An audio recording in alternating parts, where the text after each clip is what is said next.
Hello friends, नमस्कार। आप देख रहे हैं स्टूडेंट्स पल्स। मैं के सिंह। आज एक ऐसे बिंदु पर चर्चा करेंगे हम, जो अक्सर लोग पूछते हैं या छात्र छात्राएं परेशान रहते हैं कि किसी विषय वस्तु को याद करते हैं और फिर भूल जाते हैं। तो ये भूलना और याद न होना पर ही तो बहुत सी बातें जाती हैं, लेकिन याद उसमें से बहुत थोड़ा सा ही रह पाता है।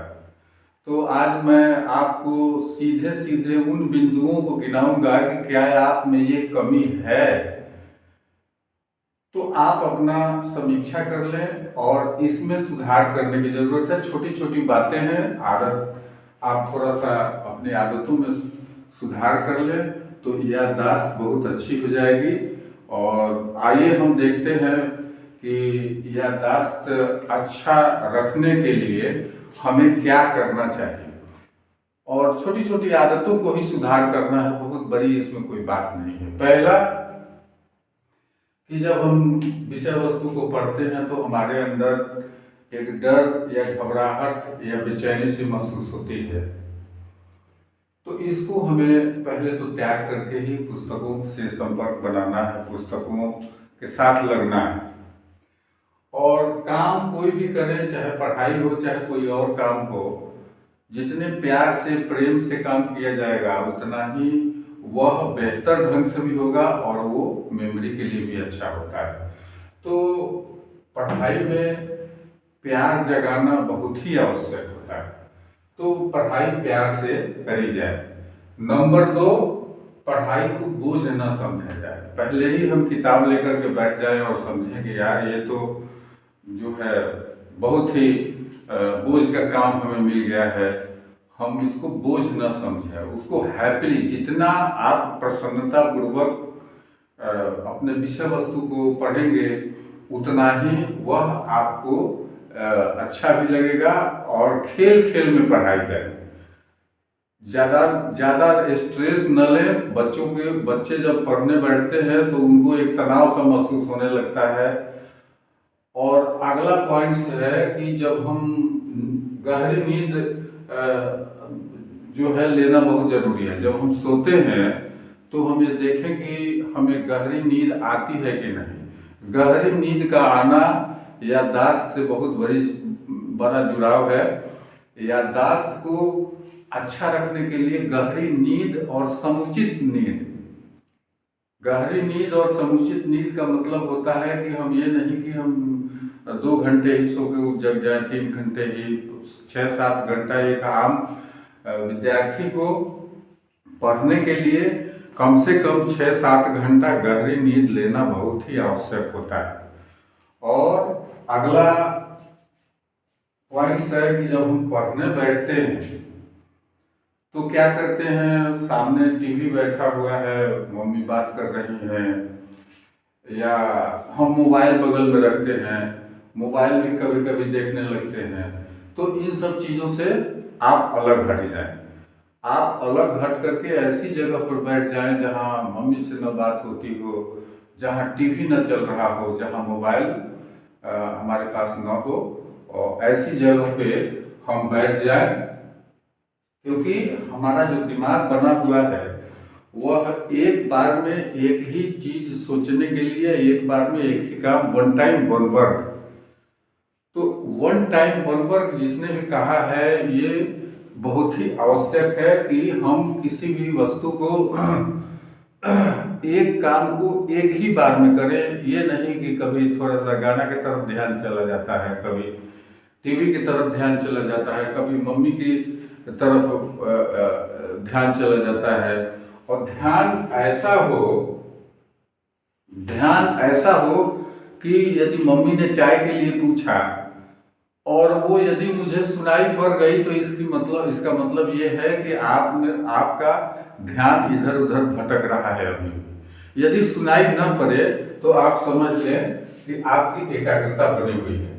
तो एक समय में एक ही काम किया जाए तो याददाश्त पढ़ाई के समय में यदि ठीक से पढ़ा जाए, प्यार से पढ़ा जाए, एकाग्रता के साथ पढ़ा जाए तो वो चीज़ें बहुत समय तक याद रहती हैं। और अगला है कि पुस्तक से बहुत से बच्चे हैं कि पुस्तक से कम पढ़ाई करते हैं, ज़्यादातर अपना टीवी से देख लिए या मोबाइल से देख लिए।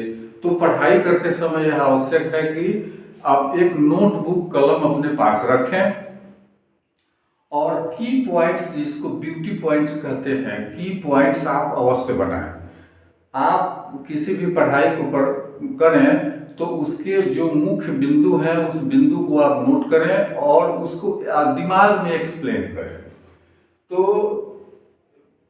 पढ़ाई करते समय ज़्यादातर पुस्तक से पढ़ाई करी जाए, क्योंकि आप यह आजमा करके देख लीजिएगा कि यदि टीवी मोबाइल से पढ़ते हैं और पुस्तक से पढ़ते हैं तो पुस्तक से पढ़ी हुई बात दिमाग में ज़्यादा दिनों तक वो छपी रहती है।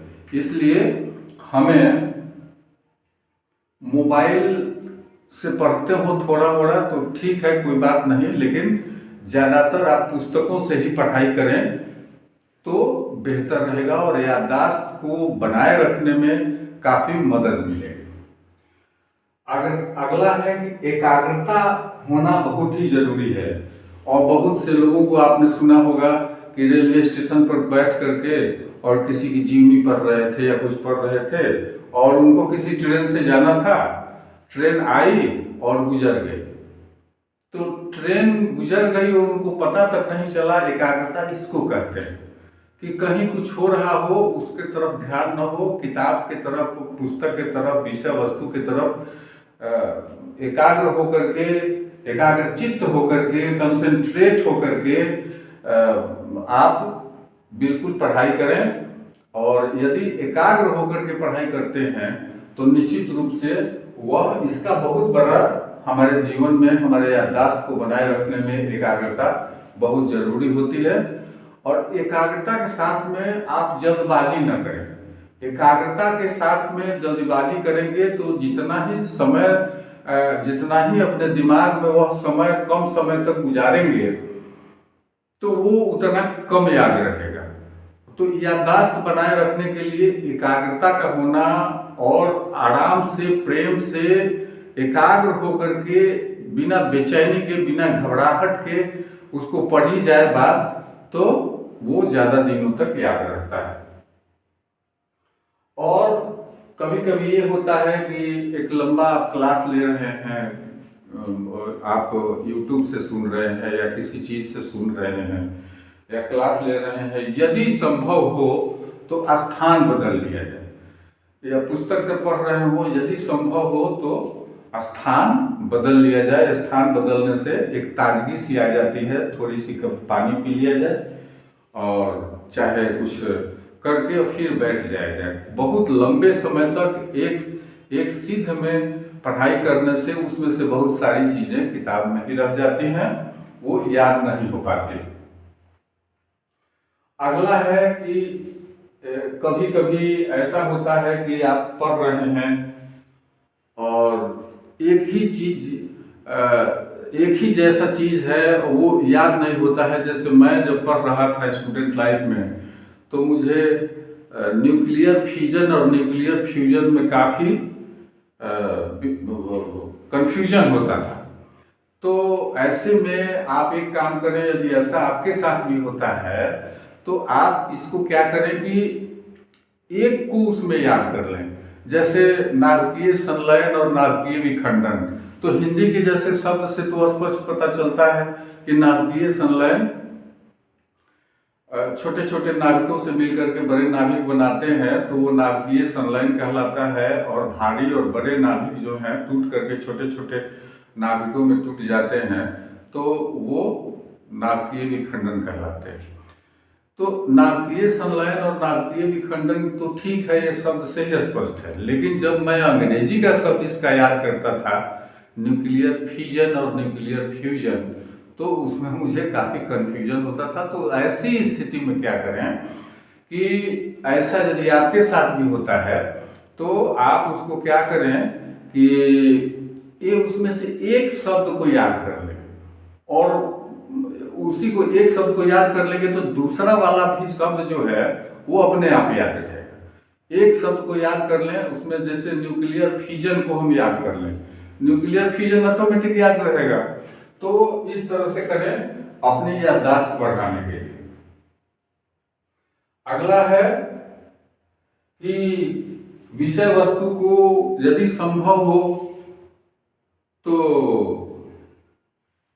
किसी चित्र से या किसी ऐसे चीज, किसी घटना से उसको जोड़ करके देखें, और जोड़ करके देखेंगे तो हमें वह ज़्यादा दिन तक याद रहेगा। या कोई जो है कोड वर्ड बना लिया जाता है। जैसे आपसे पूछा जाए एक प्रश्न, हम जैसे उदाहरण के तौर पे लेते हैं कि यदि आपसे पूछा जाए कि दुनिया के देशों में क्षेत्रफल की दृष्टि से सबसे बड़ा 6 और उससे छोटा 6 देशों का नाम बताइए, तो जैसे उसका एक टिप्स आप बना लें कि ये 6 देश जो हैं, जैसे उसको याद करने में मदद मिलेगा। और अगला है कि रिवीजन या चार्ट या कीवर्ड्स बना लें आप।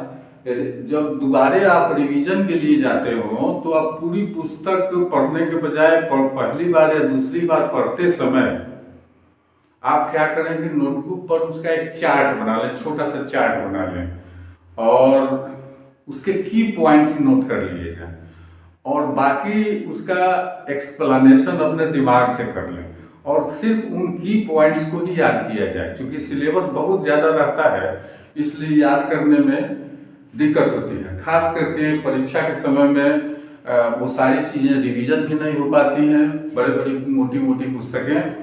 तो बेहतर ये है कि आप की पॉइंट्स को याद कर लें और जो है उसी को याद करके देख करके कम समय में ज़्यादा चीज़ें आप देख लेंगे और आप परीक्षा में चले जाएंगे। खास करके परीक्षा में एक बात और होती है, बच्चों में घबराहट होती है। जब भी एडमिट कार्ड मिलता है तो एडमिट कार्ड मिलते ही बच्चों को एक बेचैनी सी महसूस होने लगती है। और कहीं मान लीजिए कि दूर सेंटर पर गया तो वहाँ जाते जाते आदमी थक भी जाता है, वो सारी चीज़ें जो परीक्षा हाल में जाता है तो वो भूलने लगता है। तो ऐसे में आपका की पॉइंट्स देखा हुआ जो नज़दीक में एक सप्ताह में जो की पॉइंट्स देखे गए होते हैं वो बहुत ही काम आता है। कम समय में ज़्यादा मैटर को आप देख लेते हैं, मटेरियल आपको मिल जाता है। तो इन सब चीज़ों को ये रिवीजन को आप चार्ट के माध्यम से या कीवर्ड्स के माध्यम से उसको ज़्यादातर याद रखें। उसके साथ में ये तो अपनी आदतों में सुधार करने की बात हो गई कि अपने डर या घबराहट को भगाएं। पढ़ाई जब भी करें तो प्रेम से करें, पढ़ाई को कभी बोझ समझ के न पढ़ा जाए, और नींद जब ली जाए तो गहरी नींद ली जाए, एक समय में एक ही काम किया जाए, टीवी या मोबाइल से दूरी बना लिया जाए और पुस्तकों से पढ़ाई करी जाए। तो उस समय या अखबार पढ़ रहे हो या पुस्तक पढ़ रहे हो या न्यूज़ सुन रहे हो तो अपने साथ में एक नोटबुक कलम जरूर रखें और की पॉइंट्स को नोट करते जाएं। और अगला है कि एकाग्रता कैसे बढ़ाएं। एकाग्रता बढ़ाने के लिए कुछ योगा भी किया जा सकता है। योगा जैसा कि अभी मैं बताऊंगा कि कौन से योगा करने से एकाग्रता बढ़ती है। तो एकाग्रता बहुत ही आवश्यक है। एकाग्र इस तरह का कि यदि कहीं कोई आवाज आ रही हो तो हमें सुनाई न पड़े, और स्थान समय पर थोड़ा समय कहीं और पढ़ लें, फिर कहीं और बैठ के पढ़ लें। यदि संभव हो, जगह हो इस तरह का, तो ऐसा किया जाए। और चित्र से या किसी घटना से या एक क्रमबद्धता से यदि उसको रिलेट कर दिया जाए अपने विषय वस्तु को, यदि ऐसा संभव है तो वो भी बहुत दिन तक याद रहता है। और अगला है रिवीजन चार्ट के माध्यम से, कीवर्ड्स के साथ में। और फिर अगली बारी आती है कि यदि आप थोड़ा और कुछ करना चाहते हैं, और खास करके एक विद्यार्थी को कुछ और करने की भी जरूरत है इसके अतिरिक्त, जैसे शरीर को फिट एंड फाइन रखना, मस्तिष्क को फिट एंड फाइन रखना, अब मान लीजिए कि जो मैंने पहली पहली जो बात बताई ये सब, इससे क्या होगा कि थोड़ा सा शारीरिक शिथिलता भी आने लगती है, किताब किताब किताब किताब दिन भर किताब। तो उससे है कि उससे इतर जो है कुछ और चीज़ें थोड़ी मोड़ी कर ली जाए, जैसा कि सुबह उठ करके तो सुबह जगा जाए, अर्ली जग सो जाया जाए, और early bed, early to bed early to rise, आपने सुना होगा किसी बड़े विद्वान ने कहा था। तो उसमें दम है, ऐसा नहीं है कि किसी ने कह दिया, उसको आप अपने जीवन में लाएं और उससे काफी मदद मिलेगी। तो योगा में आप कौन कौन सा योगा करें? सुबह में यदि पार लगे तो 500 मीटर, 1 किलोमीटर आप टहल के आ जाएं, क्योंकि चलने से सर्कुलेशन ब्लड का बढ़ता है और मस्तिष्क को ब्लड मिलता है, जिससे याददाश्त बढ़ती है। अगला है कि पहला है कि अनुलोम विलोम किया जाए। अनुलोम विलोम आंखें बंद करके और सांसें जो है लंबी सांसें खींची जाए और उसको धीरे धीरे छोड़ा जाए, अनुलोम विलोम, इससे भी आपकी याददाश्त बढ़ती है। अगला है भ्रमणिका।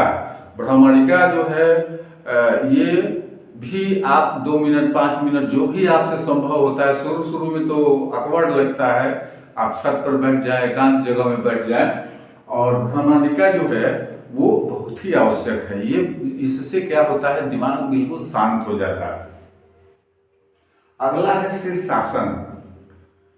शीर्षासन से क्या होता है कि मस्तिष्क को समुचित मात्रा में ब्लड मिलता है और वो याददाश्त को बनाए रखने में काफी मदद मिलती है। और सिर का कसरत थोड़ा होना चाहिए, जैसे सिर घुमा लिया, चाहे पीछे ले गए, बिस्तर पर हैं तो बिस्तर पर कंधा, बिस्तर का किनारा जो है वो कंधे के पास ले आए और सर को नीचे पीछे की तरफ लटकाएं और थोड़ा सा सर का बाएं दाएं इधर उधर clock wise anti clock wise में उसको घुमा लिया जाए, तो उससे भी याददाश्त बनाए रखने में मदद मिलती है। अगला है शून्यता लाना। आप कभी कभी अपने कहीं भी किसी स्थान पर आराम से बैठ जाएं, शरीर को बिल्कुल, शरीर की नसों को ढीला छोड़ दें, दिमाग में कुछ भी सोचना समझना बंद कर दें और बिल्कुल शून्यता ला दें। यदि आप ऐसा शुरू में तो नहीं हो पाता है, यदि आप शून्यता, आंखें भी आप करके देखिएगा, जब 2 मिनट 5 मिनट आपसे कहा जाए कि आप आंखें बंद कर लीजिए तो आप आंखें भी नहीं बंद कर पाते हैं। व्यवहारिक बात मैं बता रहा हूँ। तो शुरू में तो लेकिन धीरे धीरे धीरे धीरे उसको करते करते जो आप शून्यता लाने का प्रयास करेंगे तब तक दिमाग में कोई चित्र आ जाएगा। जब आप शून्यता लाना चाहेंगे कोई न कोई चित्र आ जाएगा।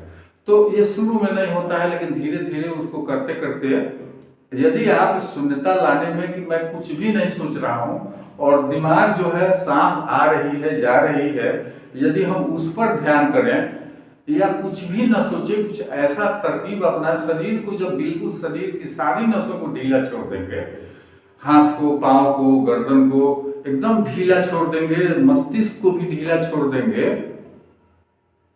तो वो शून्यता आने लगेगा। और शून्यता जब आने लगेगा तो ये बहुत बड़ा सिंबल है, और कि दिन भर आपको ताजगी बनी रहेगी, याददाश्त जो भी पढ़ेंगे बहुत ही अच्छी याददाश्त आएगी। और साथ में सोने के लिए जो मैंने बताया कि वो गहरी नींद में सोना चाहिए, तो मैं सोने का एक टिप्स बता रहा हूँ, वो करके आप देखिएगा कि जैसे जब आप बिस्तर पर जाते हो और आप सोच रहे हैं कि अब मुझे नींद ले ही लेनी चाहिए और गहरी नींद लेनी चाहिए, तो आप पूरा हाथ पाँव जो है स्ट्रेट वे में फैला लीजिए और शरीर और आंखें बंद करके और दिमाग में शून्यता ला दीजिए। 2 मिनट के अंदर आपको नींद आ जाए। कभी कभी ऐसा होता है कि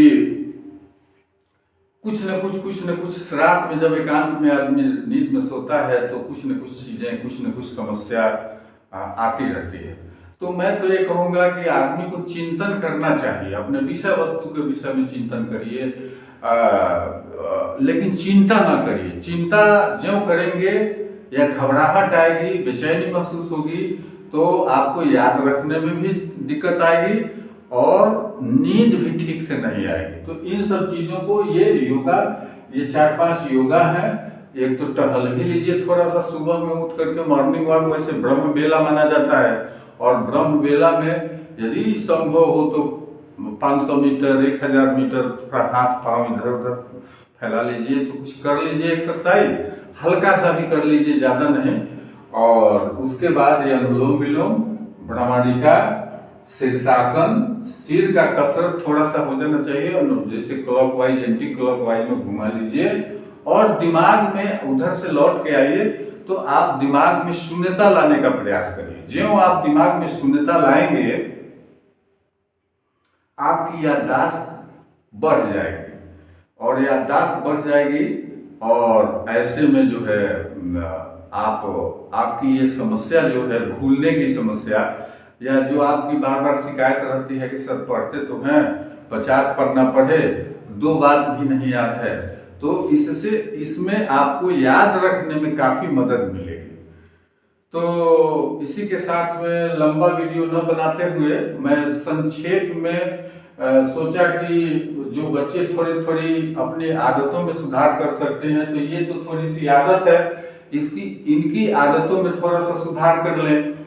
और ये थोड़ा सा योगा है, उसमें से जितना पार लगे, जो भी पार लगे वो आप करें। साथ में एक बात मैं और आपको इसके साथ जोड़ दूंगा कि जहां बहुत शोर शराबा हो रहा हो, जैसे आप किसी पार्टी में जाते हैं, तो वहां वो साउंड बॉक्स इतना तेज बजता है, इतना तेज बजता है कि लगता है कि सीने पर कोई धक धक धक धक की का चोट मार रहा है।